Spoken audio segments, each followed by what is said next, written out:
마가복음 제9장 2절로 8절 제가 봉독합니다. 엿새 후에 예수께서 베드로와 야고보와 요한을 데리시고 따로 높은 산에 올라가셨더니 그들 앞에서 변형되사 그곳이 광채가 나며 세상에서 빨래하는 자가 그렇게 희게 할 수 없을 만큼 매우 희어졌더라.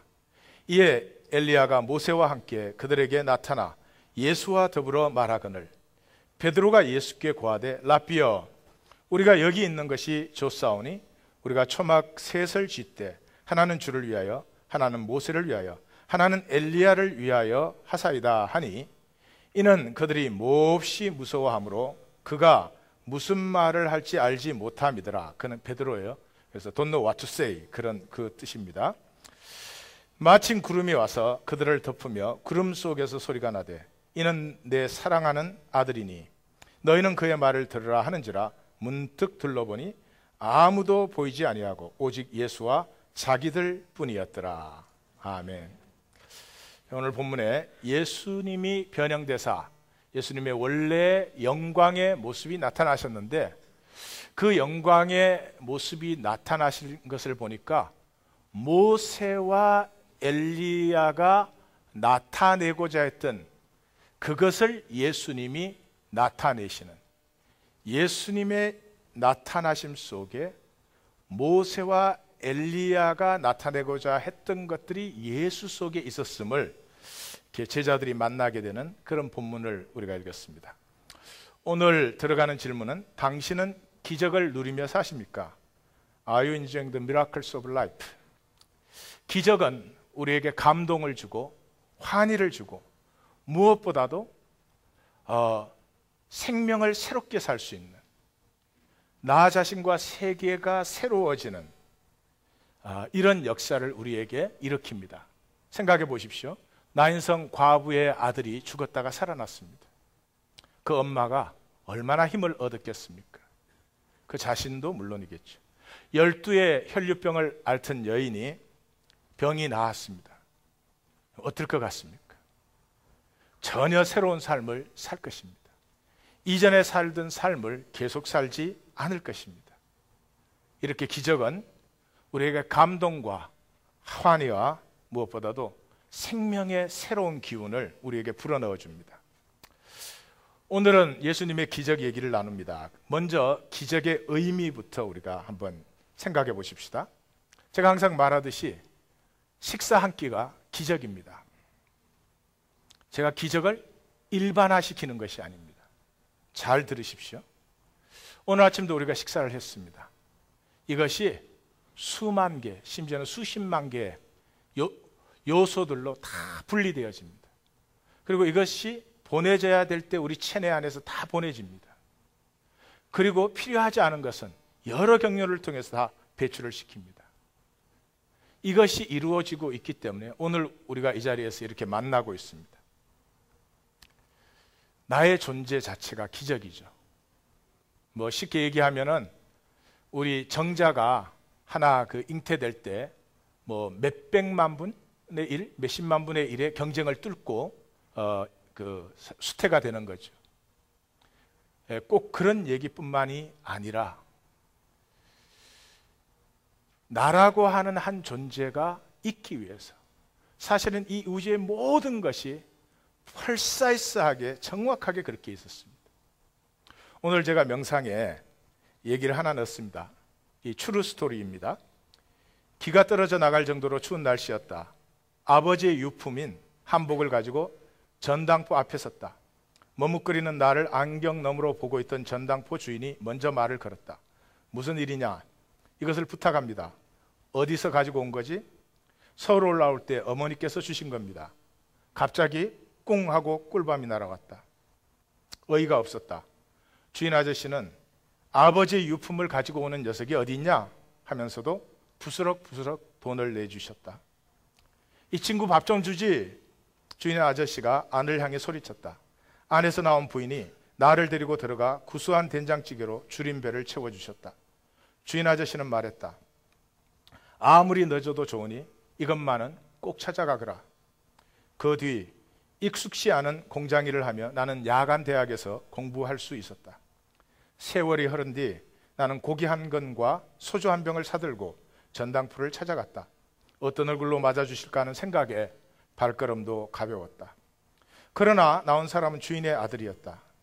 아버지께서는 어젯밤에 돌아가셨습니다. 그 순간 지금까지의 긴장이 풀리고 처음으로 눈물을 흘리며 큰 소리로 울었다. 주인의 아들 앞에 가지고 온 돈을 꺼내며 전에 있었던 일을 이야기했다. 그러자 그는 창고에서 상자 하나를 가지고 나왔다.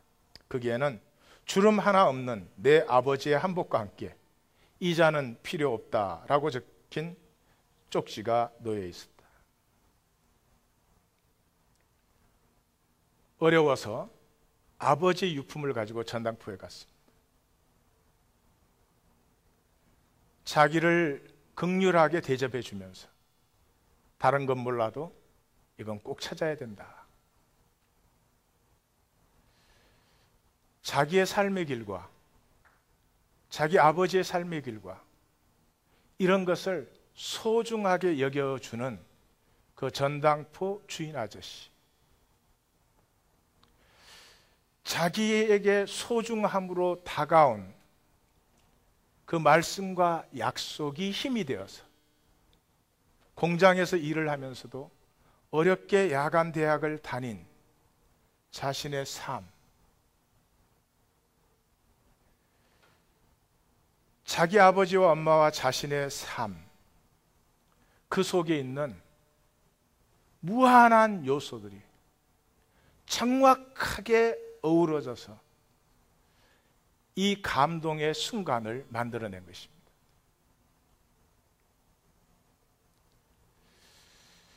생명의 수준과 여유가 없으면 그저 돈이 많으냐 적으냐 밖에 안 보입니다. 세상의 돈을 다 가지고 있어도 이 순간을 만들어낼 수는 없습니다. 생명의 수준이 깊을수록 사실은 삶의 모든 순간이 기적임을 볼 수 있어요. 월남의 망명운동가인 틱낙하니 나는 한 장의 종이에서 흐르는 구름을 본다. 이 종이 한 장이 있기 위해서 나무가 자랐습니다. 햇볕이 있었고 비가 내렸습니다. 그리고 온 우주가 있었습니다. 기적을 볼 수 있는 그 눈이 바로 하나님 나라를 볼 수 있는 눈입니다. 하나님 나라가 뭐예요? 우리 모두가 하나라는 거죠. 그게 하나님 나라예요. 모든 것이 하나님으로부터 나왔습니다. 하나님으로 말미암지 않은 것은 아무것도 없습니다. 함께 살게 되어 있고 함께 서로에게 축복이 되고 기쁨이 되어서 하나님의 무한한 신비를 우리가 누리도록 한 것이 창조입니다. 마귀가 거짓으로 우리를 속여서 우리는 분리라는 것을 가지고 있어요. 그래서 너는 어떻게 되어도 나는 잘 돼야 되고 너의 자식은 잘못돼도 내 자식은 잘 되면 되고, 이런 전혀 거짓, 그 거짓이 우리를 축복할 수 없습니다. 내가 분리된 존재이기 때문에 성공하고 싶지만 그 분리됐다는 전제 안에서 성공을 하려고 하는 사람은 다른 세계가 나를 돕지 않을 것이라고 하는 것을 자기 스스로 믿고 있습니다. 그래서 자기 스스로 자기의 성공을 반드시 막습니다. 성공하는 사람의 특징은 모두를 이웃으로 봅니다. 그런 큰 마음 없이 성공한 사람은 물론 아무도 없습니다. 그래서 성경적인 악인은 이런 거예요. 한 달란트 받은 사람, 절대로 흠잡히지 않으려고 딱 묻어둡니다. 착한 사람, 모든 관심이 오로지 착한 거예요. 자기 착해야 되겠다는 거예요. 착해서 뭐 하는데요? 좀 욕을 얻어먹을 수도 있어요. 좀 위험한 도전을 받을 수도 있어요. 그래도 달란트를 받았으면 그걸 가지고 역사에 투자할 수 있는 사람, 이런 마음이 없어요. 생명이 절대로 피어날 수 없습니다. 분리라는 건 새빨간 거짓말이죠. 부모와 자식 관계를 보십시오. 이 분리 때문에 에고가 생겨나잖아요. 응? 나 중심이 생겨나거든요. 근데 부모 자식 간에 에고가 있습니까? 자식 대할 때 에고로 대하는 사람 있습니까? 그런 사람 없죠. 왜 그렇습니까? 자식과 나는 하나이니까. 사실은 온 세상을, 우주 만물을 그렇게 누리면 얼마나 복이 되겠습니까? 그런데 마귀에게 쏘가가지고요, 이건 부부 사이에도 단절로 봅니다. 상대방을 공격하는 것을 당연한 것으로 생각합니다. 얼마나 안타깝고 상처뿐인 삶이 되겠어요. 기적을 보게 될 때, 그러므로 에고와 나르시즘이 끝장이 나버립니다. 전혀 새로운 세계가 열리죠. 기적을 보는. 그래서 기적을 본다는 것은 생명 누림의 수준에 달린 거죠. 자, 1 더하기 1은 2입니다. 이건 누구나 아는 아비우스한 것이죠. 그런데 2의 i파이성 플러스 1은 제로다. 이거는 not so obvious. 다 보이는 건 아니죠. 율러라고 하는 사람이 발견한 공식인데요. 2가 뭐예요? 자연대수의 상수예요. 내추럴 로가리즘, 베이스 오브 내추럴 로가리즘. 기억나세요? 중학교 들어갔는데 수학 시간에 자꾸 노가리즘 그래서 왜 명태가 아니고 노가리인가 그런 적. 예. 그리고 i는 뭐예요? 허수 아니에요? 허수. 요즘은 이 초등학교에서 다 배워요. 저희는 이제 중학교 들어가서 배우던 것들인데, i는 허수죠. i의 제곱이 마이너스 1이에요. 생각해 보세요. 개념적으로 굉장히 어렵습니다. 파이는, 그래서 이 2의 상수가 2.71828 뭐 이렇게 나가요. 그 다음에 파이는 뭐예요? 기하학의 상수잖아요. 그래가지고 뭐 3.14159267 뭐 이렇게 나가죠. 제가 공돌이 출신이에요. 목사가 저런 걸 다 하나. 그래서 제 전공이 공돌이 쪽입니다. 이 원은 뭐예요? 원은 어떤 숫자에도 1을 곱하면 그대로 그 숫자예요. 이 곱하기의 상수예요. 뭐 넘버가 상관없어요. 1 곱하면 항상 그대로예요. 제로는 뭐예요? additive, 더하기 상수잖아요. 어떤 숫자에도 제로를 더해도 항상 그대로예요. 그래서 이 모든 세계는 수학이에요. 제가 시간 있으면 재밌는 얘기 해드리고 싶은데, 1 더하기 1은 2다. 이건 리얼리티가 아니에요. 실제는 아니에요. 실제는 이런 게 없죠. 근데 실제에서 뽑아낸 원리예요. 근데 이 원리가 실제의 기반이 되는 이 기적. 전혀 감동이 없으시죠. 그 플라톤의 집에 들어갈 때 플라톤 집 문지방에 이런 글이 써져 있었어요. 기하학을 모르는 사람은 우리 집에 들어오지 마시오. 예. 기하학이 뭐예요? 이 삼각형, 이러다 시간 다 가겠네. 삼각형 내각의 합이 얼마입니까? 삼각형 내각의 합이 얼마예요? 예, 180도예요. 내각, 4가 아니고 inner angle, 내각. 우리 저 초등학교는 꼭 다닙시다. 이 내각의 합이 180도인데 그런 삼각형은 이 우주에 존재하지 않아요. 그런 실제라는 건 없어요. 그러나 거기에서 뽑아진 원리가 모든 실제의 근간이 되는 거예요. 그래서 수학이 학문 중에 학문이에요. 음악이 수학이잖아요. 이 리듬과 박자 전부 수학입니다. 철학, 논리학, 그건 뭐 두말할 것도 없죠. 건축, 수학이 없으면 이 건축 어떻게 이루어집니까? 신학도 수학이에요. 수학이 최고의 학문이에요. 수학 이상의 학문은 없어. 우리 아들이 공부하는 학문이니까. 우리 아들이 딴 거 공부했으면 수학은 왜 그런 걸 공부해? 이러죠. 이 파이 원 제로가 수학 세계를 이루는 5가지의 절대상수예요. 근데 율러라고 하는 사람이 그 관계를 어떻게 규명을 했어요? It's so beautiful. 너무 아름답지 않습니까? I told you it's not so obvious. 예. 다시 말해서 기적을 보는데 죽은 사람이 살아나는 건 기적임이 보여. 그런데 저녁 노을을 만나는 순간에 그게 기적임을 아는 것은 수준이 필요해요. 그 한 번의 노을은 영원히 반복되지 않습니다. 그 한 번의 노을을 그 각도에서 그 자리에서 그 색깔로 만날 수 있는 사람은 나밖에 아무도 없어요. 이런 섭리, 우주 전체가 운행 역사되는 조화를 만날 수 있는 사람, 두말할 것도 없죠. 반드시 삶에 성공합니다.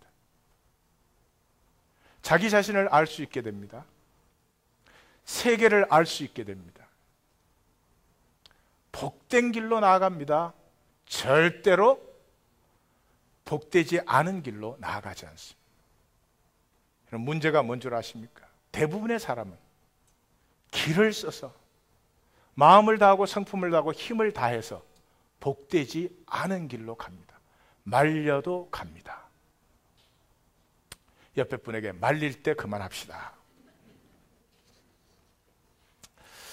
자, 기적에 대한 이 얘기와 더불어서 이제 예수님의 기적 이야기로 들어가겠습니다. 복음은 마가복음에서 출발되어서 요한복음에서 완성됐다. 항상 기억하십시오. 자, 마가복음은 2가지의 얘기입니다. 베이시클리 기적의 이야기와 죽음 이야기입니다. 이 죽음 이야기를 만날 때 우리는 드디어 저주에서 자유해집니다. 이 죽음 이야기를 만날 때까지는 자기가 자기 저주를 삽니다. 누가 시키지 않아요. 가장 복되지 않은 길로 자기가 선택해서 나와요. 불안해하고 괴로워하고 갈등하면서 그 길로 가요. 그건 어쩔 수가 없어요. 죽음의 이야기를 만나야 됩니다. 죽음의 이야기가 뭔가 하는 분은 지난주 설교를 들으세요. 자, 이 기적의 이야기와 죽음의 이야기가 겹치는 부분에 제자도가 나옵니다.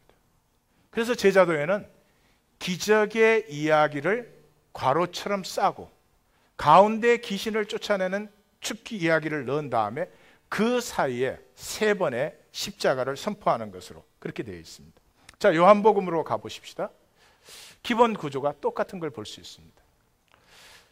전반부가 표적의 책이라고 불립니다. 왜냐 그러면 전반부가 기적 이야기입니다.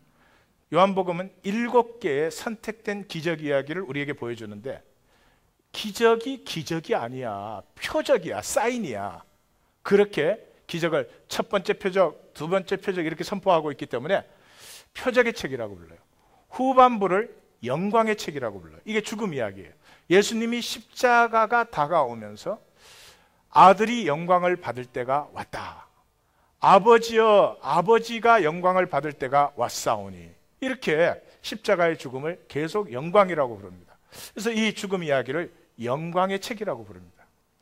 마가복음과 다른 점이 있다면 사도 요한은 표적의 책 한가운데 6장입니다. 성경을 읽으신 분은 6장, 오병이어의 기적이에요. 6장의 제자도를 딱 핵심에 끼워 놓습니다. 영광의 책에 성령을 얘기하시면서 성령님이 오셔야 된다고 하는 성령님의 섹션에서 제자도를 딱 끼워 넣는 것. 그것 외에는 베이시클리 기적 이야기와 죽음의 이야기다. 패턴이 똑같습니다. 근데 오늘 사실은 이 기적 이야기가 죽음의 이야기와 어떻게 연결되는가에서 기적 이야기의 클라이막스가 나타나요. 굉장히 감동스러운 결론을 성경은 우리에게 전하고 있습니다. 자, 이제 그럼 성경의 기적 이야기로 들어가십시다. 기적 이야기의 패턴이 있습니다. 마가복음을 시작하면서 마가복음은 출발을 간단하게 하죠. 가볍게 하죠. 하나님의 아들 예수 그리스도의 복음이라. 그러고는 딱 세례받고 그 다음에 첫 번째 제자를 딱 부르시더니 1장에서부터 기적 이야기가 나옵니다. 그러나 그냥 하시는 건 아닙니다. 기적 이야기에 패턴이 있습니다.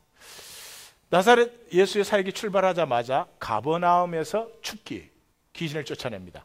안식일 날 회당에서 이루어진 사건입니다. 어떻게 마감합니까? 안식일 날 회당에서 손 마른 자를 치유합니다. 그 가운데 귀신을 쫓아내는 것과 열병, 베드로의 장모죠. 열병을 쫓아내는 이 기적이 나타납니다. 그리고 그 한가운데다가 많은 병자를 치유하셨고 많은 귀신을 쫓아내셨다. 이렇게 해서 나사렛 예수의 사역이 이 땅에 귀신을 쫓아내며 불건강한 생명을 건강하게 하며 정결하게, 부정한 삶을 정결하게, 죄를 사하시는 사역이다 하는 것을 선포하면서 동시에 반종교적 메시지를, 예수님이 어떤 사역을 하시는 분이신가 하는 것과 그걸 당연히 해야 될 게 누구예요? 종교가 그거 해야 돼요. 근데 종교 그거 안 하고 딴짓하고 있단 말이에요. 그래서 반종교적인 메시지와 예수님의 사역을 동시에 소개하는 더블 엣지 소드, 이 양날선 칼로 그렇게 우리에게 소개를 합니다.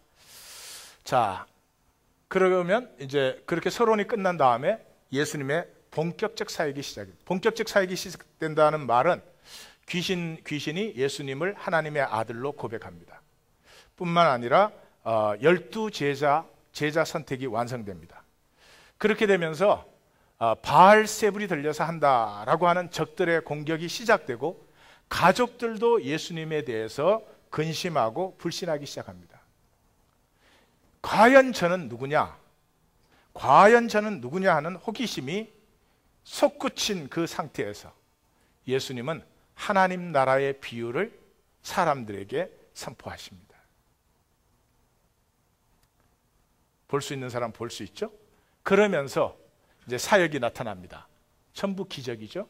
전반부 사역을 보시면 풍랑을 잠잠게 하시고 오병이어의 먹이심으로 마감을 하는데, 그 가운데 귀신을 쫓아내시고 야이로의 죽은 딸을 살리시고 12의 혈류병을 치유하는, 바다를 다스리시고 치유하시고 먹이심으로 마감되는 이 사역의 패턴을 보여주고 있습니다. 눈치가 빠르신 분은, 제가 뵙기에는 현재 아무도 없는 것 같은데, 눈치가 빠르신 분은 벌써 여기서 누구 만나야 돼요? 모세를 만나야 됩니다. 바다를 가르시고 그 백성들을 치유하고 정결하게 한 후에 광야에 먹음을 베푸는 모세의 사역이 보이셔야 돼요. 자, 후반부로 넘어갑니다. 후반부 똑같은 패턴이 반복됩니다. 무리로 그러십니다. 바다를 다스리시죠. 어떻게 마감합니까? 칠병이어의 먹이심으로 마감됩니다. 그 가운데 게네사라의 귀신 들린 자를 치유하시고 가나안 여인의 딸을 죽게 하시고 데가볼리의 청각 장애자를 치유하시는 바다 다스림과 치유와 먹이심, 이것이 반복되는 것을 볼 수 있습니다. 다시 말해서 복음서에 예수님의 이적 이야기는 그냥 적혀져 있는 것이 아니라 패턴을 가지고 있는데, 그 패턴은 바다 기적으로 출발해서 먹이심으로 마감하고 그 사이 치유와 축기와 정결케 하심이 나타납니다. 출애굽의 역사를 재현하고 계시는 것을 볼 수 있습니다. 요한복음으로 들어가 보십시다. 요한복음의 기적 이야기는 표적의 책에 나오는데 7개의 선택된 이 기사를 소개하고 있죠. 시작이 가나 혼인 잔치에, 마감이 죽은 나사로를 살리셔요. 이 두 기적의 가장 중요한 것은 결론 부분입니다. 가나에서 이 표적을 행하심에 제자들이 믿었다. 나사로를 살리심으로 많은 유대인들이 믿었다. 벌써 요한복음이 뭐를 말하고 싶어 하는지, 예수님께서 사인을 보이시는 것은 그 사인으로 말미암아 사람들에게 믿음을 주시기 위해서. 좀 이따 그건 자세히 보겠어요. 자, 그리고 그 가운데 5개의 기적이 나오죠. 바다 위로 그러셨어요. 바다를 다스려요. 오병이어의 기적 먹이심이죠. 왕의 신하의 아들 치유하시고 38년 된 병자를 치유하시고 실로암의 소경을 치유하시는 바다를 다스리고 치유하시고 먹이심의 똑같은 패턴을 볼 수 있습니다. 물론 제가 여기서 순서를 좀 바꿨죠. 왜 바꿨죠? 요한복음은 6장에서 제자도를 표현하고 있습니다. 제자들을 표현하기 위해서 바다를 다스리는 것과 이 오병이의 먹이심이 함께 짝이 되어서 6장에 나타나고 있습니다. 근데 이것을 원래대로 펼치면 똑같은 패턴이 나타나는 것을 볼 수 있습니다. 자, 여기에서 요한복음을 통해서 우리는 표적은 믿음을 유발시키는 주님의 주권적 자기계시. 다시 말해서 예수님의 기적을 보면 예수님이 누구신가를 만나게 됨으로 주는 그리스도시요 살아계신 하나님의 아들이라는 믿음의 고백을 할 수 있게 되는 거죠. 제가 시간이 걱정되지만 짤막하게 얘기를 하나 하죠. 자, 예수님께서 12의 혈류병 여인을 고치셨어요. 그 얘기 다 아시죠? 예수님이 무리와 함께 가시는데 혈류병 여인이 그때 예수님의 사역 초기입니다. 이 여인은 율법으로 사람들이 사는 동네에 들어올 수 없는 여인이에요. 그런데 예수님의 소문을 듣고 옷자락만 만져도 나을 것이라는 믿음을 가지고 사람들 사이에 몰래 끼어들어서 옷자락을 만지는 순간, 그 순간 혈류가 거쳤다. 성경 그렇게 되어 있습니다. 자, 그때 어떻게 할 것이냐?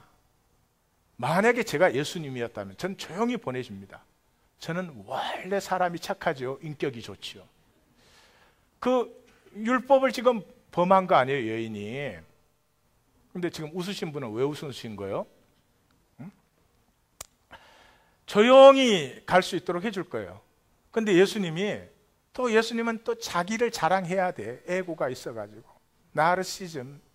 그래가지고 누가 내 옷을 만졌다 그러니까 막 베드로가 사람이 한두 명인데 지금 쓸데없는 소리 하지 마세요. 그러니까 아니다, 뭐 내 능력이 나갔다 이렇게 꽉꽉 우기면서, 그래서 결국은 그 여인이 이제 앞에 나왔어요. 그 여인이 12회에 자기의 고통당한 얘기를 거기서 다 하는 겁니다. 그 마을 사람들이 다 함께 그 얘기를 듣는 것이 12의 혈류병. 그동안에 자기가 가지고 있던 것을 다 낭비했다고 되어 있습니다. 여러 번 죽으려고 했을 것입니다. 왜 이 여인은 못 죽었을까? 제가 생각할 때는 아마 자식 때문이었을 것 같아요. 아들이었든 딸이었든 할 수만 있다면 한 번 더 다시 보고 싶어서. 아마 마을이 보이는 동네 뒷산에 나무 뒤에 숨어서 그 아들이, 그 딸이 나오기를 몇몇 시간 기다린 적도 수없이 많을 거예요. 그런 얘기들을 다 같이 나눕니다. 여인도 울고 아마 동네 사람들도 다 울었을 거예요. 그때 딸아, 내 믿음이 너를 구원하였다. 평안히 돌아가라. 그러고 보내십니다. 왜 그러셨을까? 이 여인이 혈류가 거쳤어요. 그래서 돌아갔어요. 제사장에게 검사 맞아서 집으로 돌아갔어요. 그러면 그 아들이 12살 때 이 여인이 만약에 그 병이 걸렸다면 지금 12회니까 24살이 됐겠죠. 24살 난 아들이 뭐이 부정해가지고 그랬던 엄마가 갑자기 괜찮아졌다고 돌아왔어요. 엄마로 느껴질까요? 물론 느껴지겠죠. 근데 굉장히 찜찜할 거예요. 그런데 그 엄마의 12의 얘기를 다 들었어요. 이번엔 어떨까요? 그 엄마가 돌아왔어요. 반갑고 고맙고. 이 여인이 집에 돌아온 다음 날 아침에 우물가에 갔어요. 만약에 이 여인이 그냥 제사장에게 검사받고 돌아왔다면 그 우물에 있는 여인들이 그렇게 생각할 거예요. 저 딴 우물 가지 왜 해필이면 우리 우물로 오나? 12회의 그 가슴 아픈 얘기를 다 같이 들었어요. 이제는 안아줄 준비가 되어 있을 거예요. 예수님의 이적은, 이 여인은 병이 고침을 받으려고 나왔지만 예수님은 병 고치는 것으로 삶이 고쳐지지는 않는다는 거예요. 삶 자체를 고치시죠.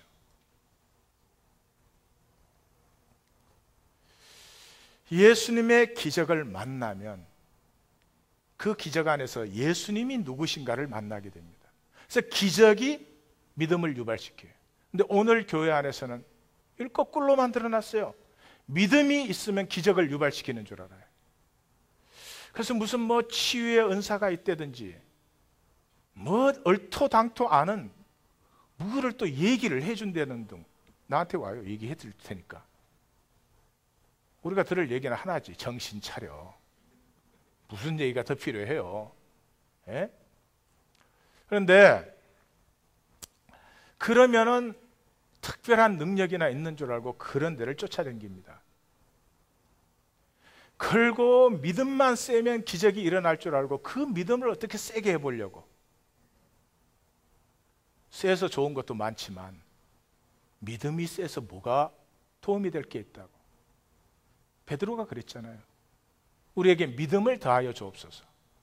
그랬더니 예수님이 뭐라고요? 예, 뭐 하려고 믿음을 더하여 달라고 그래. 믿음이 겨자씨만큼만 있어도 이 뽕나무대로 뽑히어 바다에 뽑히어라 할지라도 그대로 될 텐데, 믿음이 있으면 믿음으로 살면 되지. 믿음으로 살지는 않고 자꾸 센 믿음 달라네. 왜? 현실을 자기 뜻대로 고치려고. 그게 믿음입니까? 그건 에고죠. 에고. 욕망이죠. 욕망과 믿음을 구분을 못하는 것이 오늘 교회. 왜요? 그렇게 가르쳤으니까. 믿음이 있으면 하나님의 기적을 일으킨다고.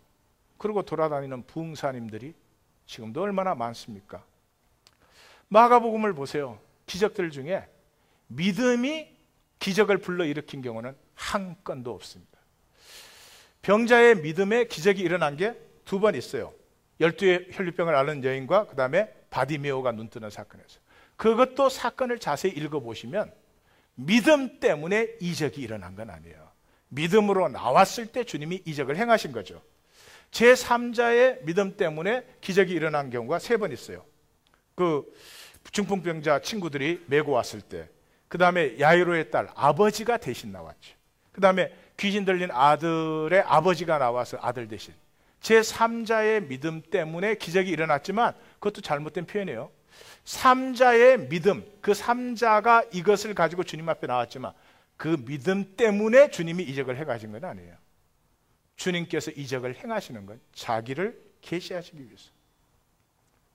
대부분은 예수님이 치유자, 예수님의 믿음으로 필요한 자리에 역사하셨습니다. 심지어는 믿음이 전혀 없는데, 이적을 받는 쪽이 믿음이 전혀 없는데도 역사하신 것이 3번 나타납니다. 이런 것 저런 것 없이 무조건 주님의 주권으로 역사하신 것이 4번. 한 번은 제자들에게 위임하셨기 때문에 그냥 제자들이 이 기적을 행했습니다. 이렇게 성경은 우리에게 믿음이 기적을 만들어내는 게 아니라 기적이 믿음을 만들어낸다. 우리의 삶의 순간순간에 기적을 만나심으로 말미암아, 내가 하나님의 세계 안에 있구나, 사랑의 하나님 안에 내가 있구나, 이것을 만나심으로 스스로 불안하고 두려워서 내 삶을 망가뜨리는 마귀의 거짓이 싹 사라져 버리고 하나님이 주신 하나님의 생명이 내 안에서 피어나면, 생명은 피어나면 아름답고, 생명은 피어나면 영광스럽고, 생명은 피어나면 풍성하고, 생명은 피어나면 존귀하고. 꼭 4번 해야 아멘 하는 이유가 뭐예요? 그런 역사가 회복될 줄 믿습니다. 예. 그래서 그걸 이제 이 초대교회도 감을 못 잡았나 봐요. 결국 마지막 요한복음에 가서서야, 얘들아, 기적이 무슨 뭐 너네들이 믿음 세면 너네 마음대로 이렇게 뭐 현상을 바꾸는 게 아니고, 기적은 예수가 그리스도임을 나타내는 사인이야, 사인. 그래서 그 사인을 만난 사람은 믿음이 생긴다. 이걸 반복적으로 요한복음이 설명을 해주잖아요. 2장 11절, 예수께서 이 첫 번 표적을 갈릴리 가나에서 행함으로 제자들이 그를 믿었다. 4장에서 아버지는 그때 예수께서 내 아들이 살 것이다 하신 그 시각인 것을 알았다. 그래서 이 둘째 표적을 보고 온 집안이 믿었다. 6장에 가서는 예수께서 하신 표적을 보고 세상에 오시기로 한 그 선지자다. 그 선지자, the prophet이란 말은 모세가 약속한 메시아, 나 같은 선지자를 하나님이 너에게 보낼 것이다. 이 메시아의 약속이요, the prophet. 다시 말해서 그 표적을 보고 사람들이 메시아다 이렇게 고백을 했다는 거죠. 예, 죽은 나사로를 살리신 다음에도 이 사람이 표적을 나타내므로 이렇게 많은 유대인들이 믿으니 어떡합니까?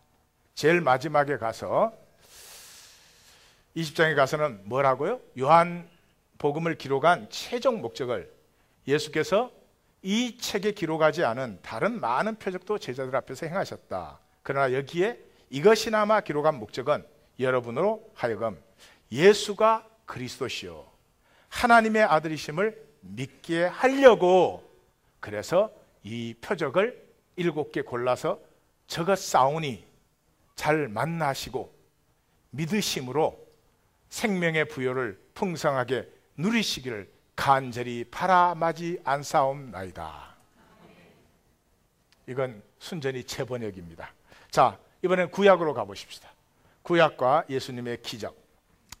자, 제가 아까 말씀드렸죠? 예수님의 기적이 패턴을 가지고 있습니다. 무슨 패턴을? 모세의 패턴을. 출애굽과 오병이어를 대조하면 너무나 선명해집니다. 병행점들이 뭐예요?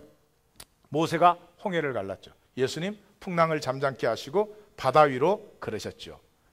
모세가 마라의 쓴물을 고치고 노뱀으로 백성을 치유하시고 반석에서 물이 나오고, 이 반석에서 물이 나오게 하는 사건은 물을 먹이는 데 강조점이 있지 않습니다. 사실은 귀신을 제압하는데 강조점이 있어요. 그래서 이 무리바의 사건에는 뭐가 있어요?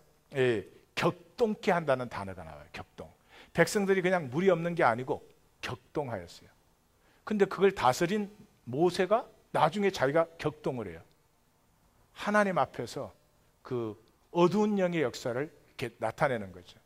그래서 하나님이 그래 너의 사역은 이제 그만하는 게 좋겠다 그렇게 말씀하시죠. 그래서 축기적인 사역입니다.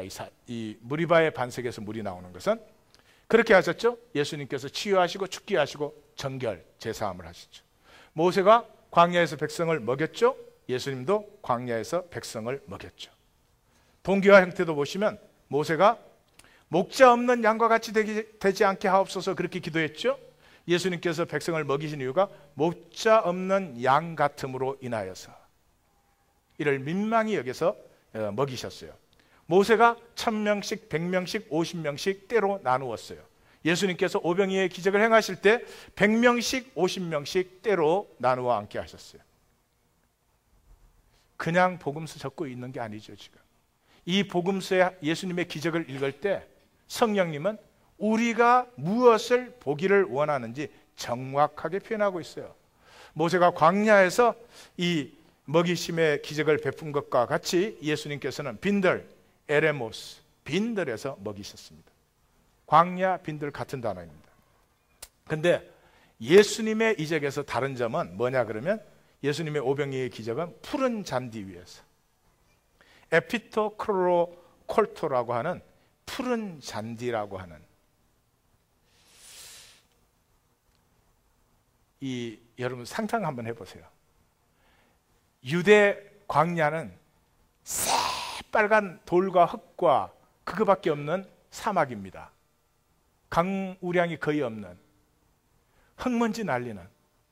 그런데 그 한가운데 푸른 잔디 위에서 예수님께서 먹이셨다 이렇게 되어 있어요. 무엇을 얘기하고 있죠? 예수님, 즉 새 모세 예수는 목자 없는 양 같은 불쌍한 머리를 먹이시어 황무지가 꽃을 피우는 종말적 완성을 나타내시는 하나님께서 약속하신 그 메시아다. 무슨 전혀 감동도 없으시고 그렇게 다시 한번 제가 감동 있게 읽을 테니까 좀 감동 있게 아멘 한번 해보세요. 예수님 즉 새 모세는 목자 없는 양 같은 불쌍한 무리를 먹이시되, 그냥 먹이시는 것이 아니라 황무지가 꽃이 피는 것 같은 종말적 약속을 이루시는 그 메시아다. 그러면 내 생애가 예수님을 만나면 내 생애에 반드시 이루어야 될 것, 궁극적으로 이루어져야 될 것, 하나님이 내 삶에서 반드시 이루고 싶어 하시는 그 종말적인 약속이 내 삶에서도 이루어진다. 방황하지 말고 예수 만납시다. 이렇게 옆에 인사 좀 하세요. 대답을 해주세요. 목사님, 설교가 방황하지, 나는 방황 안 해요. 두 번째, 나사렛 예수는 세상 나라의 권세를 깨고 하나님 나라를 열고 바다를 가르시는, 바다를 다스리는, 나사렛 예수는 세상 나라의 권세를 깨고 생존의 종로로 다는, 나로 살고 싶지 않은 삶은 살고, 정말 살고 싶은 삶은 못 살게 하고, 하고 싶지 않은 말은 하게 하고, 하고 싶은 말은 못하게 하는 이 세상 나라의 권세를 깨고 하나님 나라를 열어 백성을 그곳에 인도하여 치유하고 죽게 하고 정결케 하신 후에 하나님 나라의 잔치를 베푸심으로 말미암아 나는 너에게 축복이 되고 너는 나에게 축복이 되고, 다시는 믿음과 소망과 사랑 안에서 살아가지 불안과 두려움의 종로를 하는 이 삶을 완전히 끝내신 생명잔치를 여신 분이다. 옆에 분에게 존말할 때 예수로 삽시다. 확실히 해보세요. 존말할 때 예수로 삽시다. 성질로 살지 마세요. 감정으로 살지 마세요. 환경과 조건으로 살지 마세요. 예수로 삽시다. 종말적 약속이 이루어지기를 축복합니다. 서로에게. 자, 뭐 더 나갈 필요도 없을 것 같은데, 또 그래도 성경은 잘 봐야 되니까 엘리야와 엘리사, 오늘 변화산상에서 한쪽은 모세, 한쪽은 엘리야가 나타났죠. 다시 말해서 예수님이 누구냐 하신 것은 모세와 엘리야가 이루신 그것을 전체를 이루신 분이다 하는 거죠. 그래서 엘리야와 엘리사를 좀 보겠습니다. 엘리야의 사역을 보면은 물가로 부르심을 받죠. 물가에서 서스테인이 됩니다. 그러다가 어떻게 사역이 완성됩니까? 요단을 가름으로 완성이 됩니다. 요단을 가름으로. 이 사역사에 사르밧 과부 밀가루와 기름이 떨어지지 않게 하고, 죽은 과부의 아들을 살리고, 갈멜산에서 귀신의 역사를 완전히 쫓아내고. 이제 보이시죠? 패턴이 정확하게 왔습니다. 그래서 엘리야의 기적의 패턴을 보시면 물가로 보내심을 받고 물을 다스리게 되고 그 안에 먹임과 살림과 죽기가 일어납니다. 그런데 갑절의 영감을 받은 엘리사의 사역은, 엘리야의 사역의 완성은 요단을 가르는 것이죠. 엘리사는 요단을 가르는 것이 첫 번째 사역이에요. 엘리사는 요단을 가름으로 사역을 시작해서 어떻게 되느냐, 물을 다스리고, 물을 다스리니까 침략한 군대를 물리칩니다. 물을 다스리는 자가 역사를 다스리는 거죠. 그래서 마감을 보시면, 엘리사의 사역의 마감을 보시면 역시 쇠도끼를 떠오르. 여러분, 쇠도끼가 왜 깔아앉아요? 물이 삼키기 때문이죠. 근데 쇠도끼가 떠오르게 하는 것은 물의 권세를 다스리는 거죠. 물을 다스리고 아람 군대를 물리치는 똑같은 패턴으로 시작과 마감하죠. 그 사이에 뭐가 있어요? 이 엘리야의 사역들이 똑같이 나타나는데 두 배로 많이. 왜? 갑절의 영감을 받았으니까. 그러니까 여기도 꽃배기, 여기도 꽃배기. 옆에 분에게 이왕이면 꽃배기로 은혜를 받읍시다.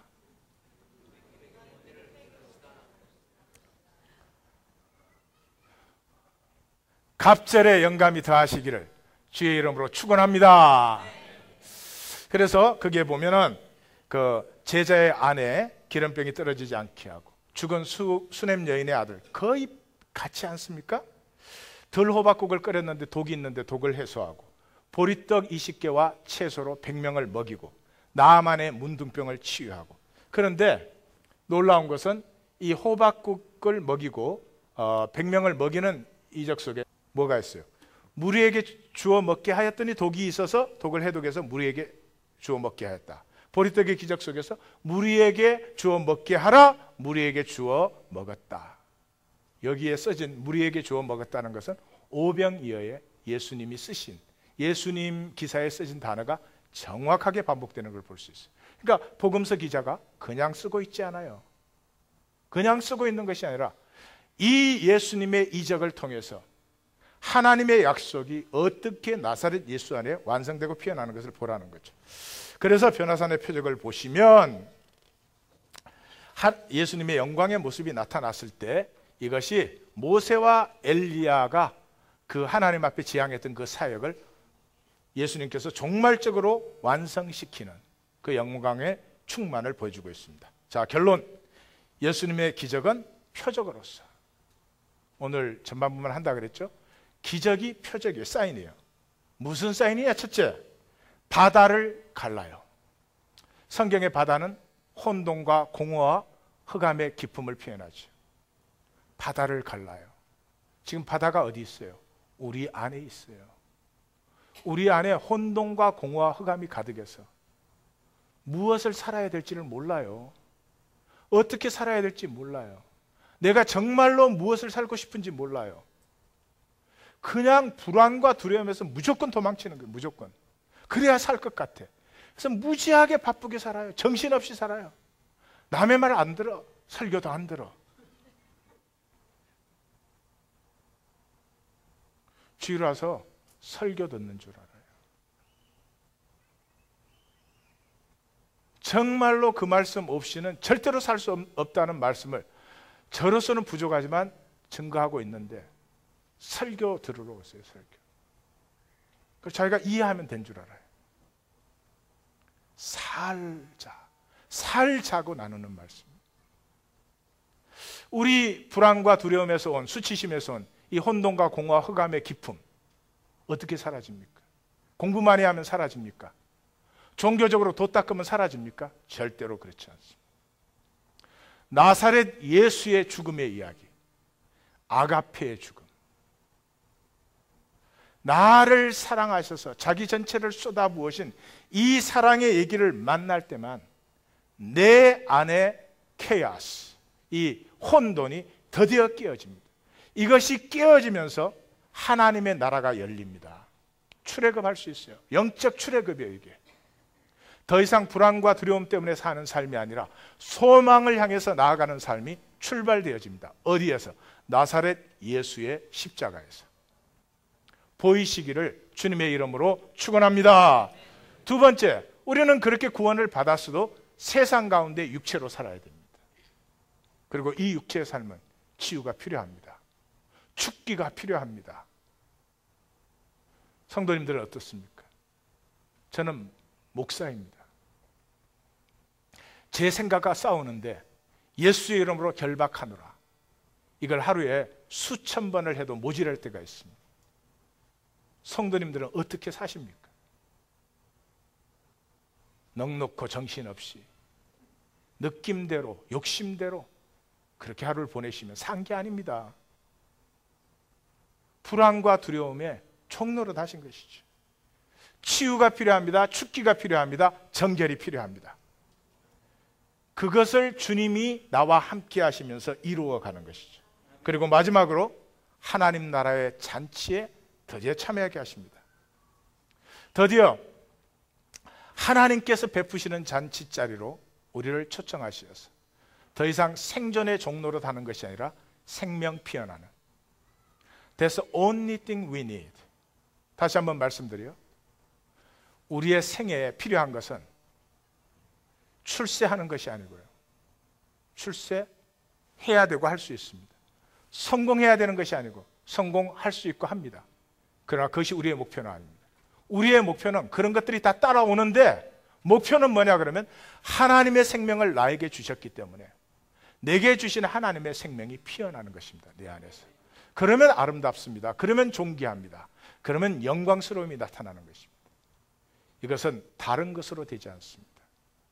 나사렛 예수의 십자가에 나타난 아가페 사랑으로, 그 아가페 사랑에 내가 하나로 연합될 때 내 머리로 이해하는 게 아닙니다. 이것을 지식으로 갖는 게 아닙니다. 하나로 연합되어 함께 살아갈 때, 이때 하나님의 생명 축제가 내 삶에서 피어나기 시작합니다. 얼마나 절묘합니까? 다음 주가 우리 교회 야외 예배입니다. 제가 말씀드렸죠. 이런 예배는 예배를 담기 위한 예배지, 이건 종교 의식이죠. 진정한 예배는 무엇입니까?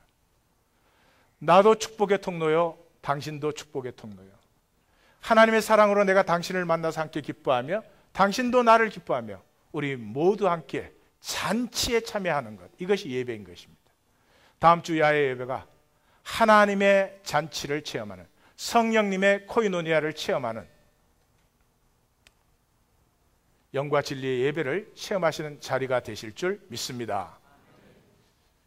가짜가 되지 마세요. 가짜는 그때 꼭 빠져요. 예, 그게 가짜예요. 그러니까 그럴 때 빠지면 뭐예요? 이때까지 드린 예배는 어쩔 수 없이 드린 거죠. 빠질 수만 있다면 빠지는데, 그렇게 빠지면 드린 예배가 뭐예요? 이때까지 드린 예배는 어쩔 수 없어 드린 예배가 되잖아요. 그렇게 되어버리는 것이죠. 진정한 예배를, 성령의 코이노니아를 꼭 경험하시기를 주님의 이름으로 축원합니다. 기도하십시다.